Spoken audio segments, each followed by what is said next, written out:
É só buscar um entendimento. Vamos ler um pouco. Em 325, por exemplo, na Era Comum, Constantino, ele instituiu que a Páscoa cristã não fosse mais celebrada na data do calendário judaico. Isso porque está na Escritura a data dessa celebração. Ele decretou que o domingo, sim, o dia do sol invicto, o dia mitraico, o Sunday americano, esse dia seria o dia de Pessa, e não teria nada do que o Eterno terminou que devemos fazer, como comer matzot, pães sem fermento, por 7 dias.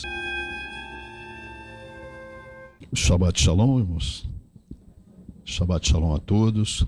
O tema da nossa mensagem dessa Darashá, desse dia, fortes tradições, fortes traições. Vamos orar? Pai, no nome de Yeshua, nós estamos aqui mais uma vez diante do Senhor, gratos pelo Senhor, Pai, por tudo que o Senhor tem feito, a todos nós que estamos aqui presentes, todos aqueles que estão conectados conosco nesse dia, que a Tua boa mão, Pai, mais uma vez faça presença em nosso meio, e que todos aqueles, Pai, que ainda estão cocheantes, aqueles que estão ainda na incerteza, possam receber através dessa ministração uma orientação, um conselho. É isso que o Senhor tem feito neste local, muitas vezes, aconselhado as pessoas a retornarem, a fazer uma techuvá, e é isso que nós viemos fazer aqui, retornando ao Senhor a cada dia, em nome de Yeshua HaMashiach, assim seja.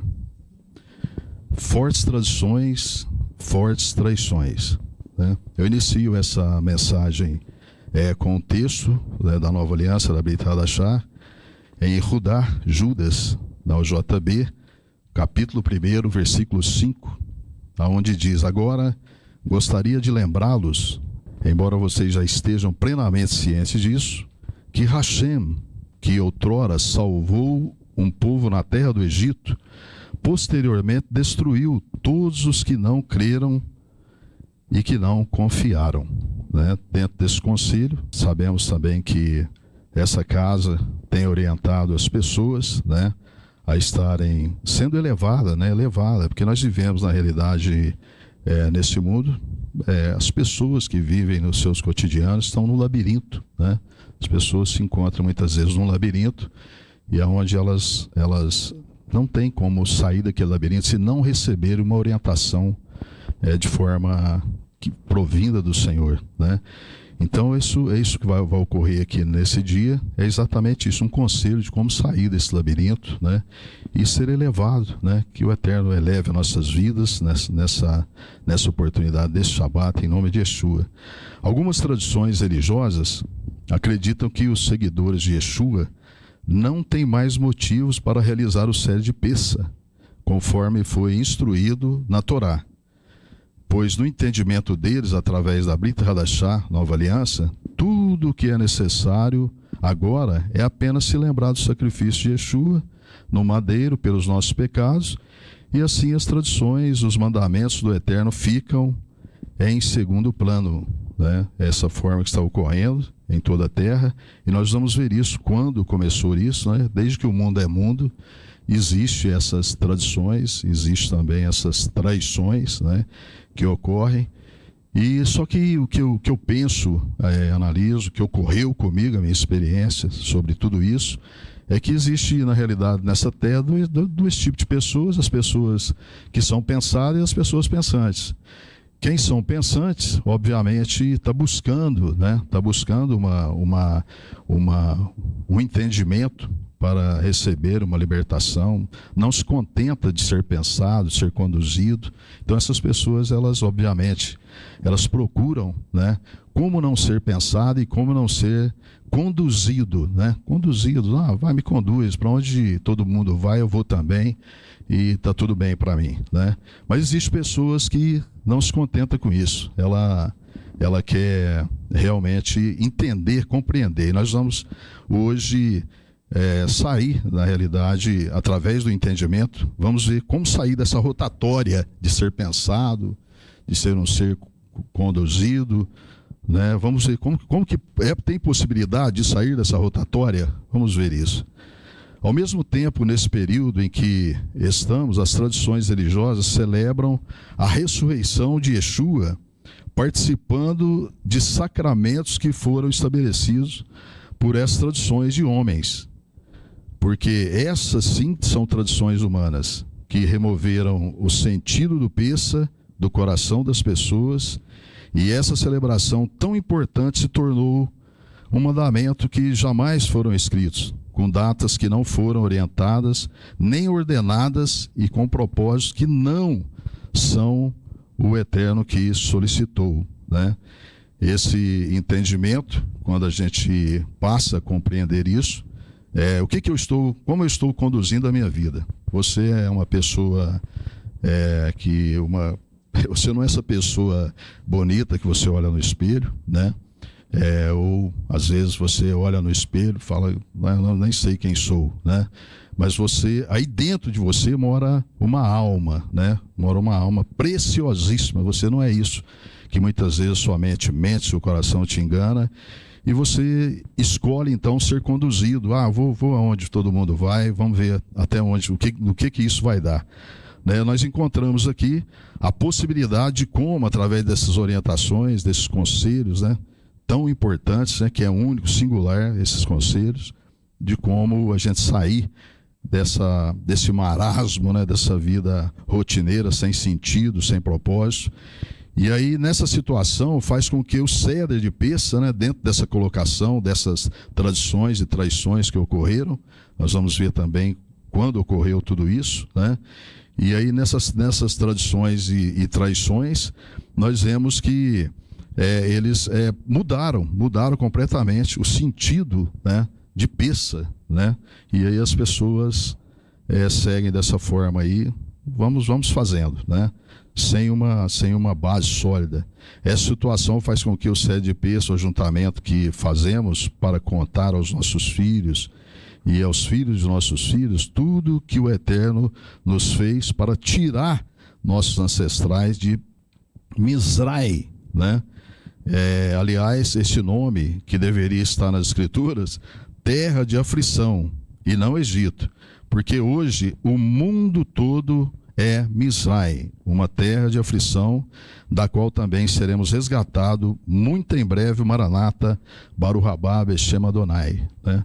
Então toda a terra você está consciente disso, né? Tem uma confusão na terra, muitas vozes nesse mundo, muitas informações e desinformações, né? As pessoas não sabem mais, são conduzidas a não saber realmente o que está ocorrendo, né? Então, o Egito não é mais um espaço geográfico que lá no Oriente Médio, né? O Egito está realmente, literalmente, em toda a terra, né? A escravidão chegou em toda a terra e as pessoas estão realmente aprisionadas de alguma forma, e cada um tem um Egito, né? Cada um vive um momento de Egito na sua vida, né?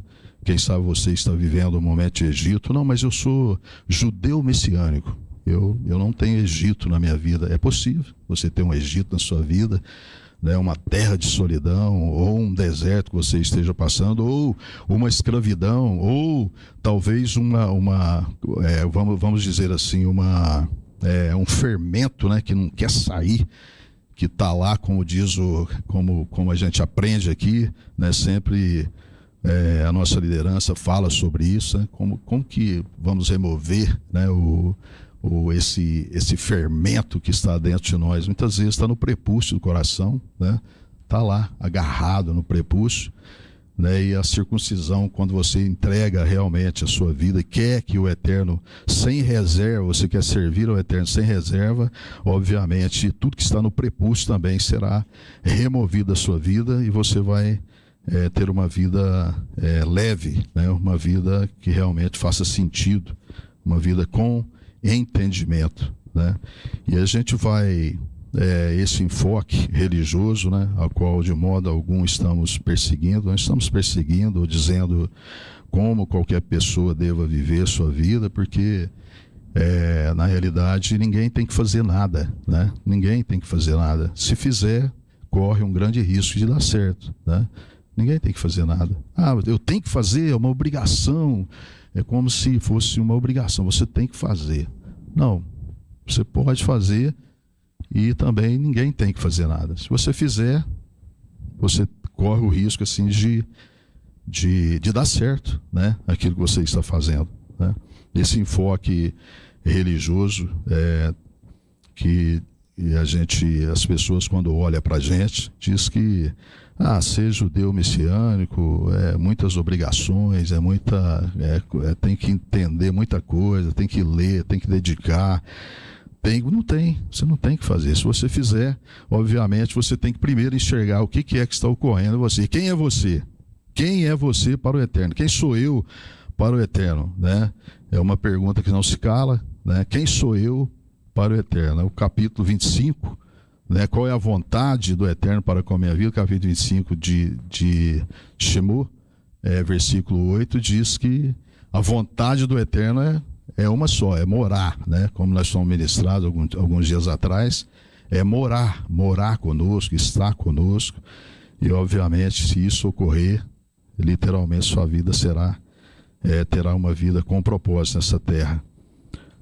Então nós vamos, ele ordenou, né? Ele ordenou essa observação, essas observações, né? Os judeus crentes que do Mashiach Yeshua deveriam discriminar com que fazermos errado, que somos farisaicos, né? Como dizem, ou pior, quando conotações que somos legalistas vêm sobre as nossas vidas, como se obedecer ao que o Eterno nos pede fosse um crime, né? É uma analogia interessante. A pessoa, quando alguém tem uma autoridade e diz para você, né? A gente tem passado muito por isso, né? As pessoas vão buscar uma solução e aí, em vez de uma solução ocorrer, muitos departamentos que existem nessa terra seguem protocolos e as pessoas são conduzidas a protocolos. Agora, quando o Eterno pede, né? Você acha que ele pediria para nós, por exemplo, algo que seria difícil ou seria para o nosso mal? Claro que não, né? O Eterno pede para nós, com certeza é para o nosso bem, né? O Eterno sabe, com certeza, né? Não tenha dúvida disso, de que o que é melhor para as nossas vidas, né? E ele ordenou a celebração do Pessa, né? Esse regulamento ele é interessante, que ele não é um regulamento provisório, é um regulamento perpétuo. Nós vamos ver isso, né?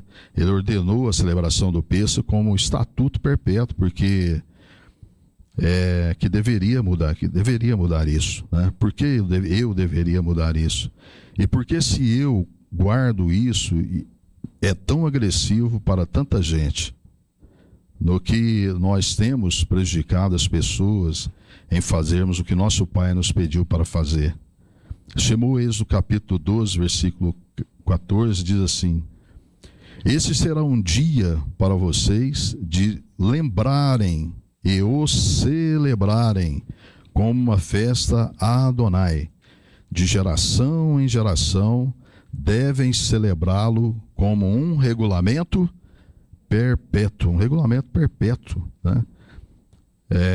Desde que existem os permeantes na terra, né? Existe também uma confusão instaurada nessa terra, e nós vamos ver isso, o que ocorreu aí há muitos anos atrás, o que ocorreu, né? Houve essa mudança. Um mandamento perpétuo é um mandamento perpétuo e .com, né? É isso, né? É uma ordenança do Eterno. E aí nós vamos ver aqui, e eu costumo dizer o seguinte, ordena, né? Ordena quem sabe o que faz e obedece quem tem lucidez, né? Se nós estamos lúcidos, vamos então seguindo, né? A quem realmente sabe o que faz, né?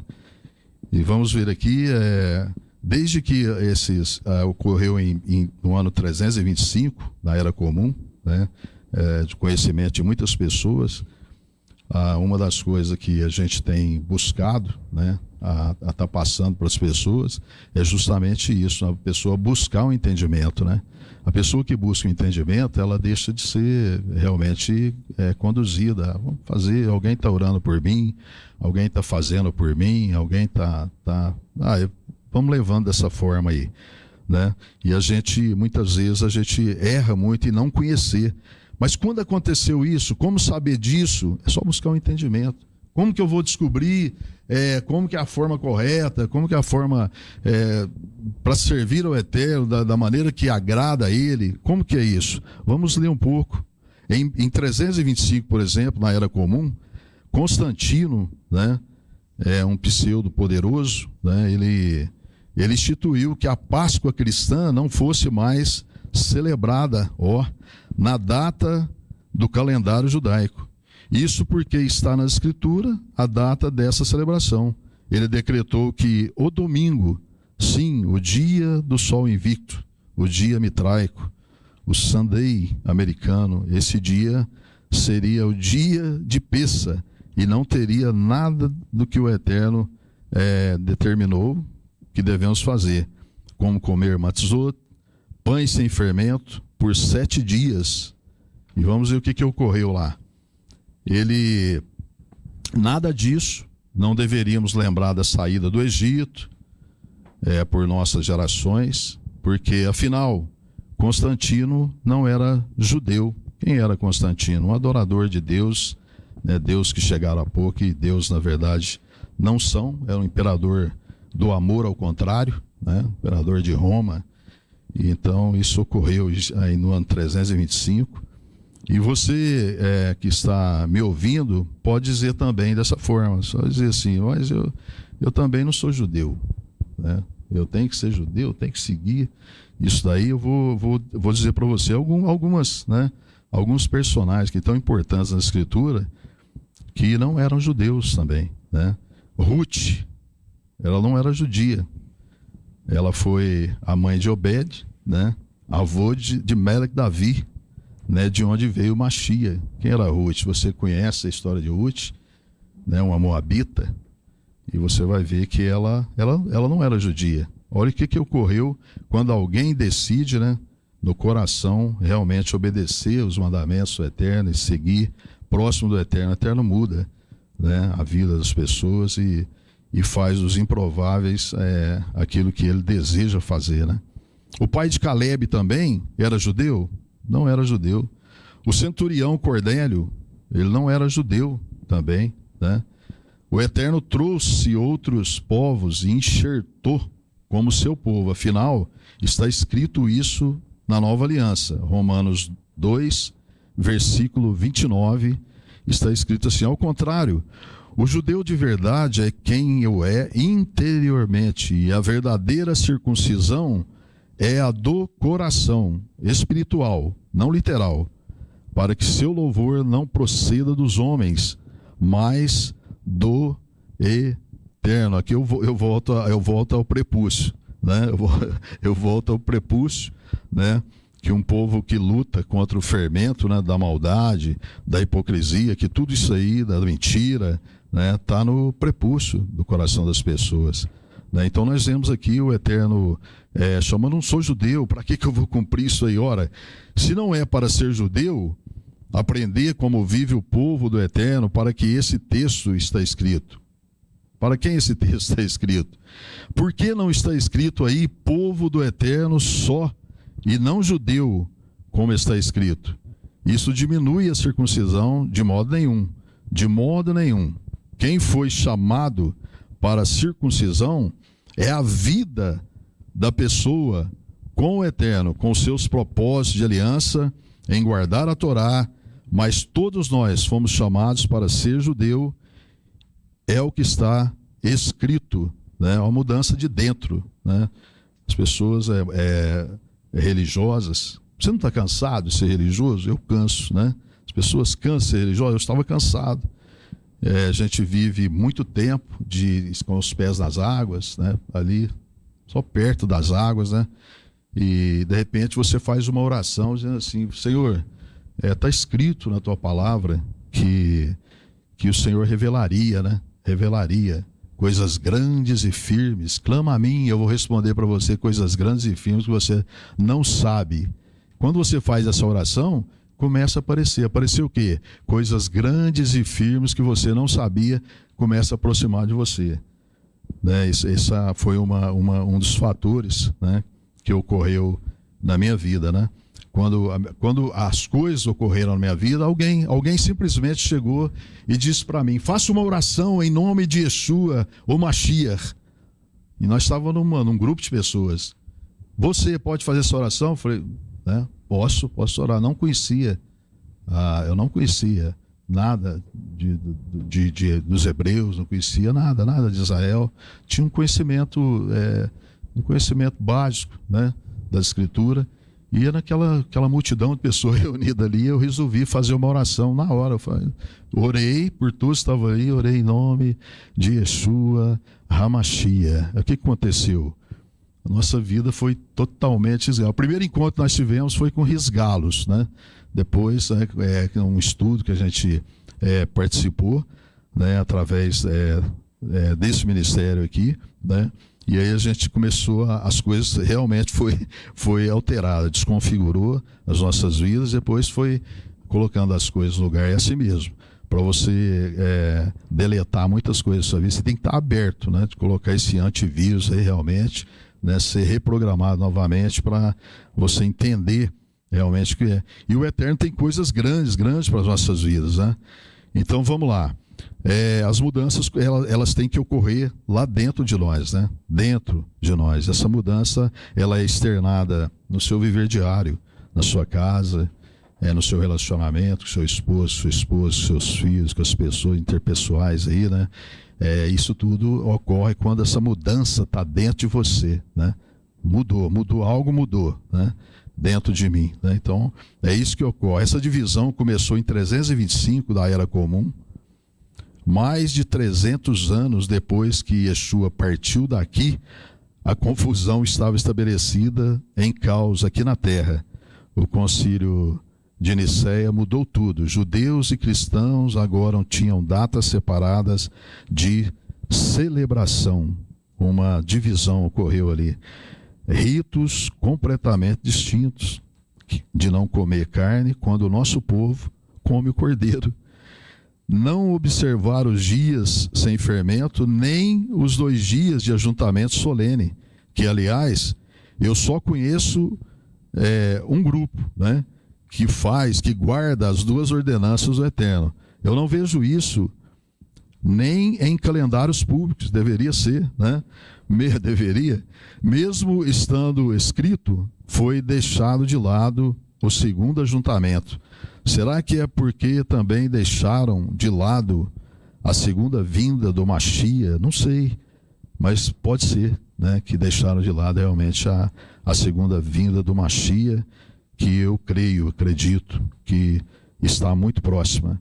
Vai criar Levítico, capítulo 23, versículos 7 e 8. No primeiro dia, se você quiser conferir na Escritura, vai criar Levítico, capítulo 23, versículos 7 e 8. No primeiro dia, vocês vão fazer uma coisa: façam uma convocação sagrada. Não realizem nenhum tipo de trabalho comum. Levem a Adonai uma oferta feita pelo fogo por 7 dias. No 7º dia haverá uma convocação sagrada. Não realize nenhum tipo de trabalho comum. E aqui não tem ponto e vírgula. Está escrito ponto, né? É isso, é uma ordenança do Eterno, né? Aí vem alguém e diz assim: então por que vocês não sacrificam o animal no fogo, como está escrito aí? Porque temos a consciência da dívida paga, de que animais não podiam pagar a nossa dívida. Só era jogado ali debaixo do tapete as dívidas, né? Mas um homem santo, Yeshua, fez isso. E quando ele voltar, as ofertas pacíficas serão novamente oferecidas ao Eterno. Quais ofertas serão oferecidas ao Eterno? Ofertas de gratidão, de louvor, de honra ao Eterno. Isso vai ocorrer, né, após a vinda do Mashiach, onde será estabelecida novamente essas ofertas. Não temos um templo para oferecer ofertas pacíficas, mas um dia teremos, e isso voltará a ocorrer por meio de um Messias, um Mashiach, que exercerá as suas 2 funções, de rei e de sacerdote. Zacarias capítulo 6, o versículo 12 e o versículo de número 13. Ele diga, Adonai Sevaote diz, a um homem chamado Zemar, renovo, ele surgirá de seu lugar e reconstruirá o templo de Adonai. Sim, ele reconstruirá o templo de Adonai e se revestirá com o esplendor régio, assentando-se e governando de seu trono. Haverá um Corém diante de seu trono e eles aceitarão os conselhos um do outro em completa harmonia. O livro de Ezequiel, capítulo 40, até o capítulo 47 também narra, né? Acho que o Caio leu o capítulo 46 aqui hoje, narra também o templo, que não foi construído ainda. O altar será reconsagrado ao Eterno, como descreve no capítulo 43, o versículo de número 18 ao 27. Eu não tenho tempo de abordar todos os detalhes desse texto, mas tenho de lembrar vocês de um texto que fala de Rosh Chodesh, do princípio do mês e também do Shabat, onde diz que o príncipe oficiará o sacrifício. No capítulo 46, no versículo 1 e o versículo de número 2, então mesmo, onde diz que o príncipe oficiará o seu sacrifício, capítulo 46, versículo 1 e 2, né? Então mesmo você, meu irmão, que acredita que isso não voltará a ocorrer, Yeshua certamente colocará em ordem a casa do Eterno, como ele fez quando ele veio aqui a primeira vez. E certamente serviremos ao Eterno do modo dele e não do nosso modo. Guardar o Pessa vai além do tempo presente, vai além da ordem do imperador, vai além do edito romano. Guardar o Pessa é uma questão de atitude, de amor com o Eterno e honra ao seu Filho, que é o Cordeiro do Eterno, que tira o pecado do mundo, né? Lembre-se de que a ideia do Pessa não foi instituída no Monte Sinai, né? O que ocorreram hoje na terra, eles aceleraram as mentes das pessoas, e as mentes das pessoas não conseguem, por estarem aceleradas, elas não conseguem parar para pensar sobre isso, e isso tem um propósito, né? Isso está acontecendo. O Eterno, ele não fala realmente, dificilmente o Eterno vai falar com alguém acelerado, né? E eu sempre tenho pedido ao Eterno para que a cada dia a gente tenha essa calma, né? Para que o Eterno fale, ministre aos nossos corações.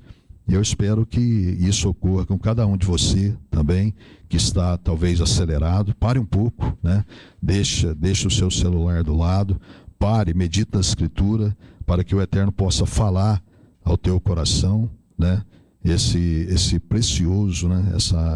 Essa maravilha de informação possa mudar realmente a sua vida. Vamos lembrar que a ideia do Pessa, ela não foi instituída no Monte Sinai como parte da aliança entre o povo de Israel e Hashem, mas é anterior à entrega da Torá.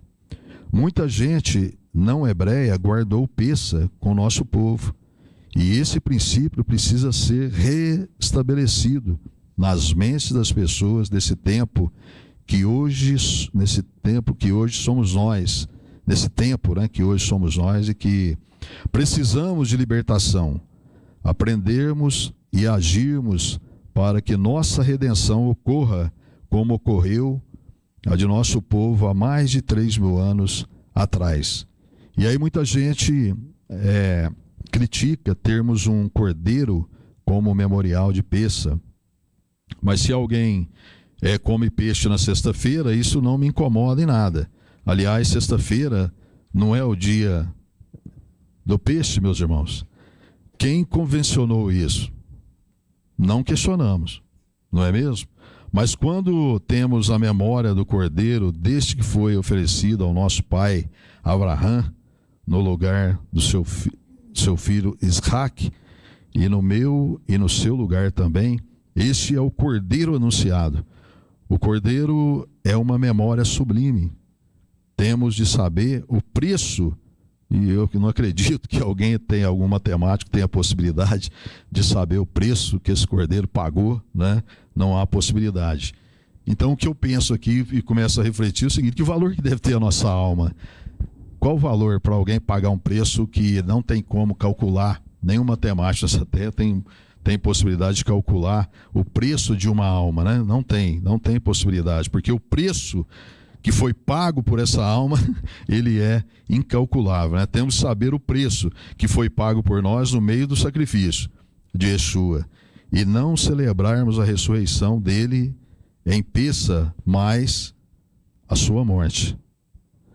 Mas por que a tradição de Constantino tem um apelo tão forte por centenas de séculos?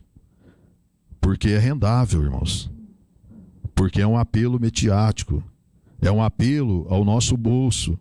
A data pode ser tudo, menos a memória da morte do nosso rei, o Mashiach, o ungido do Eterno.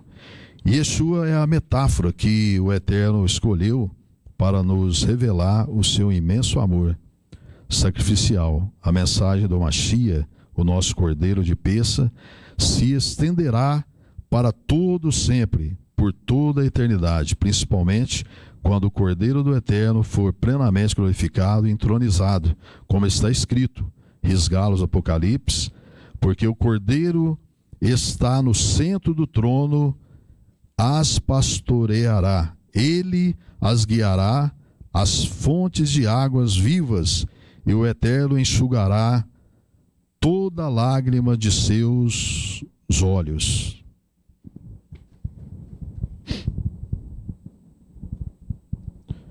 Vamos falar um pouco sobre enxugará sobre toda lágrima dos seus olhos, né? Que lágrima que o Eterno vai enxugar? Quais as lágrimas que ele pode enxugar? Existe algumas lágrimas que um ser humano pode... ele chora, algumas pessoas choram por sentir alguma dor, alguma pessoa chora por estar, talvez por uma rejeição. As pessoas choram por algum tipo de emoção. As pessoas, a gente vê que as pessoas em shows que ocorrem, as pessoas entram em delírio e choram porque um cantor, porque alguém está lá. Então existe lágrima de tristeza, lágrimas de alegrias, né? Porém o Eterno enxugará. Eu conheço o Eterno como quem enxuga as lágrimas hoje, né? Eu conheço, eu sei quem é Ele que faz isso por nós, né?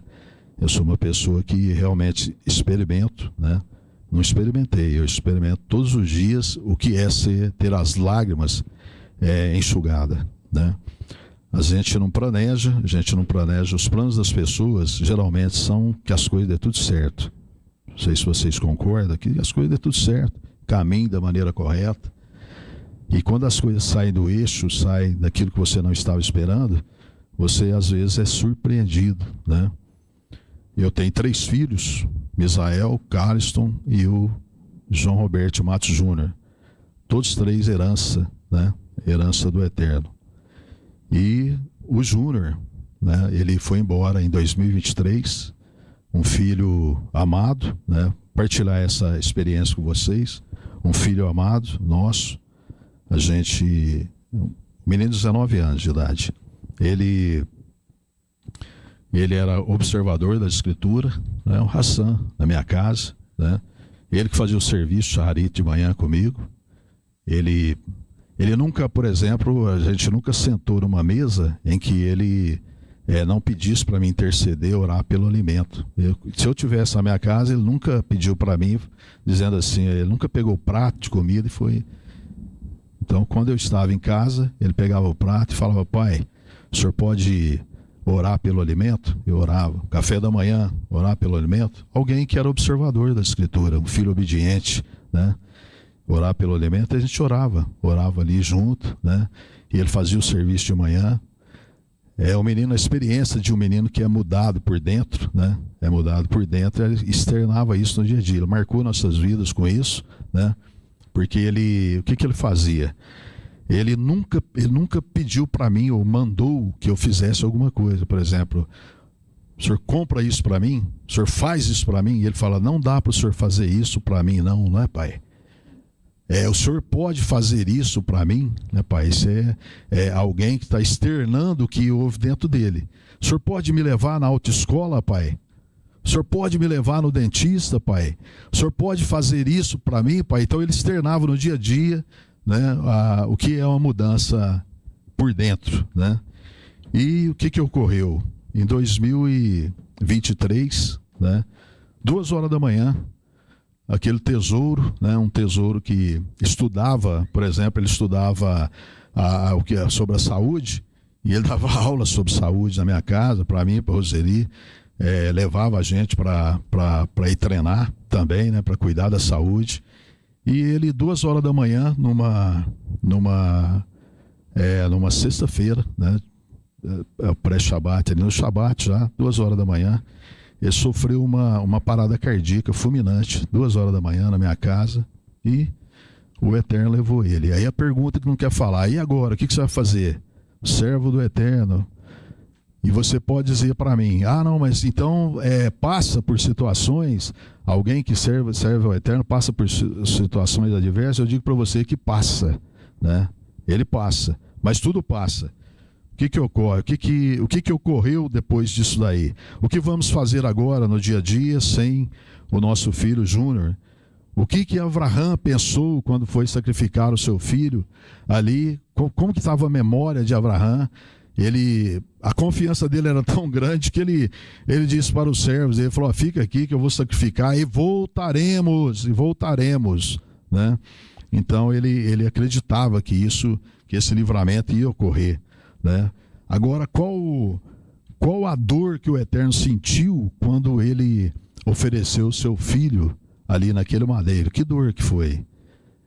Eu não quero me comparar a dor que o Eterno sentiu, de maneira a minha dor com a dor que ele sentiu, de maneira nenhuma, né? Sou um ser humano, né? Mas a dor não é fácil, né? Não é fácil perder um filho. E o pai fez isso. O pai deu o cordeiro de peça, né, para resgatar a sua vida, resgatar as nossas vidas. E eu tenho uma promessa que ele vai enxugar dos meus olhos, dos seus olhos, dos nossos olhos, toda as lágrimas, né? Isso vai ocorrer. E eu acredito que em brevemente nós estamos sendo consolados. Cada dia, Arua Hakodesh, que o Consolador, desde que ele deixou, tem nos consolado. Essa é a experiência que nós passamos, uma experiência bastante dolorida, né? Eu repito, né, que eu não quero comparar a dor, né, que o Eterno, quando ele enviou Yeshua, mas talvez por alguém bom, alguém até ousaria morrer, né? Animaria a morrer. Mas por quem que Yeshua morreu? Pelos improváveis.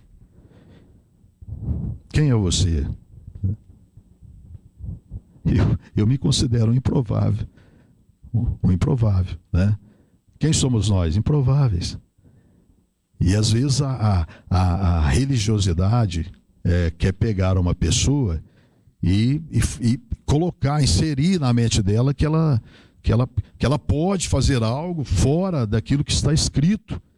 E isso, eu digo para você, é um conselho que eu te dou. Não faça isso, tá? Continua no capítulo, por exemplo, Romanos, no capítulo 5, versículo 8, Deus, porém, Hashem demonstra seu amor por nós no fato de o Mashiach ter morrido ao nosso favor enquanto ainda éramos pecadores, né? Então eu vim aqui para animar você a guardar o mandamento, conselho, né? Um conselho. Mas como que eu começo? Busque o entendimento, conheça. Como que isso vai fazer sentido na minha vida? Busque o entendimento, conheça, vai ler, vai estudar a Escritura, né? Eu repito novamente, não seja um ser pensado, seja um ser pensante, né? Estude a Escritura, que você vai compreender, né? Você é inteligente, você vai compreender. E se você que me ouve e não guarda os mandamentos, eu aconselho que conheça as coisas que o Eterno gosta, que façamos, porque aquele que andam comigo na minha intimidade, não os que vivem de modo que eu escolhi viver, e acredito que com você se dá o mesmo, porque não tem como andar dois juntos. Como andarão dois juntos se não tiver de acordo? E eu quero ter acordo com o Eterno, nós queremos ter acordo com o Eterno, porque Ele é a minha vida, a vida da minha esposa, e não temos outro caminho, senão o Filho dele, para termos comunhão com Ele. Né? Nós continuaremos a nos esforçar a cada dia, para, ainda não, mas teremos o Senhor, o Eterno, como plano de A a Z. Eu não tenho um plano B, né? Eu quero o Eterno como um plano de A a Z. Então, consultar Ele, perguntar para Ele, porque eu acho que quem anda no conselho do Eterno, não é o que eu acho, porque o que eu acho, que as pessoas acham, que homens acham, que líderes religiosos acham, não tem muito peso. O que tem peso é o que a Escritura acha daquilo que eu estou pensando. O que a Escritura... isso que eu estou pensando, essa mente mentirosa, esse coração enganoso, ele está querendo me pregar alguma peça. O que eu vou fazer? O que eu faço? Vai para a Escritura. Filtra aquilo que você pensa, aquilo que você sente. É um conselho que nós temos recebido. Deixa passar 3 dias em qualquer decisão que você for tomar. Deixa passar 3 dias. A Shalom é o selo, né, de aprovação, né? Então isso é que o Eterno tem para as nossas vidas, né? E vamos ver aqui ao final aqui a vida minha, da minha esposa, e não temos outro caminho. O plano do Eterno para as nossas vidas é que nós façamos dele o plano de A a Z. O mais incrível é que todos leem que Yeshua celebrou o Pessa. Na verdade, ele celebrou todas as festas, não foi só o Pessa, todas as festas ordenadas pelo Eterno.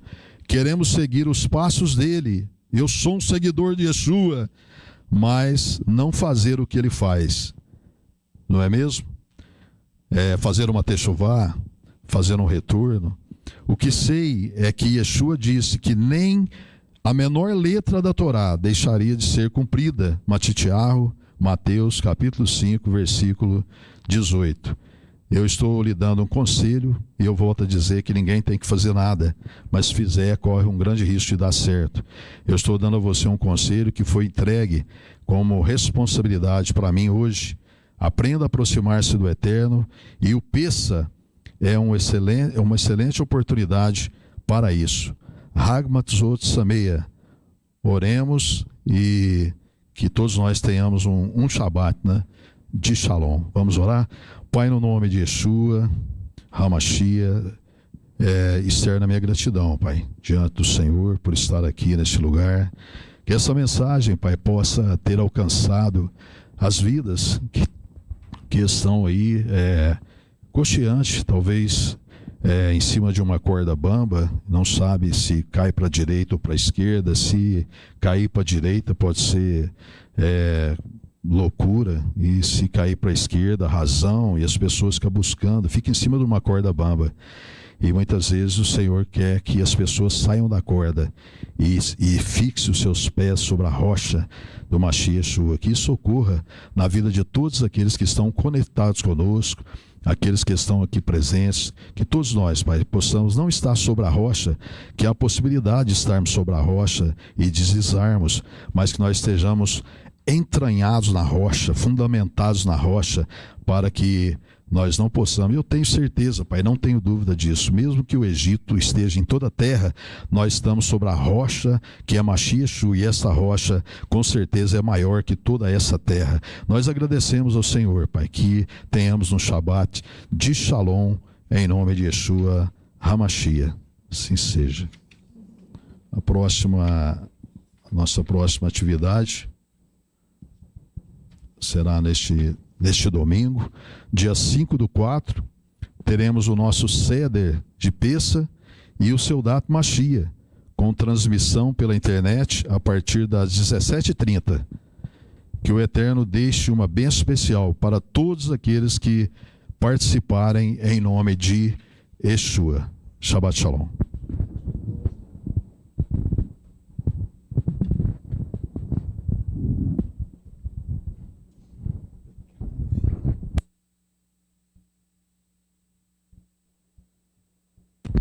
Shabbat Shalom a todos vocês. Uma mensagem extremamente importante, principalmente para esse período que nós estamos vivendo. Tenhamos atenção, né, do que foi feito aí nesse concílio de Nicéia, aproximadamente 325 antes na Era Comum, posteriormente com uma reforma que ocorreu e que tem feito com que muitas pessoas errem o alvo até os dias de hoje. Irmãos, nós estamos vivendo um período onde nunca se viu na Terra tantos golpes, com tanta engenharia social. Isso traz tristeza no nosso coração, claro. Você está fazendo todas as suas operações corretamente, de repente você vai ver e você descobre ali que você foi enganado. E houve um prejuízo, claro. Todo engano vai trazer prejuízo. Esses enganos dessa engenharia social que ocorre hoje com uma frequência como nunca vista antes, ela só traz prejuízos materiais, algumas situações emocionais, algumas tristezas. Esse engano do Concílio de Nicéia tem levado pessoas à perdição da alma eterna. A coisa é extremamente grave, fazendo pessoas deixarem de cumprir mandamentos que são perpétuos. Que nós tenhamos entendimento sobre isso. Existe um adágio no Brasil e em Portugal. Eu acredito que até o Brasil recebeu isso de Portugal, que ele diz o seguinte: quando uma pessoa cai num engano, num golpe, eles diz nesse adágio que ele caiu no quê? No conto do vigário, que foi instituído no Concílio de Nicéia. Mas a gente muitas vezes lê, se habitua com isso e nem se dá conta da gravidade da situação. Precisamos tomar muito cuidado. Muitas pessoas nessa terra sendo enganadas, deixando de cumprir mandamentos eternos e colocando em risco sua própria alma. Que tenhamos sabedoria e entendimento. Em nome de Yeshua, nosso Mashiach.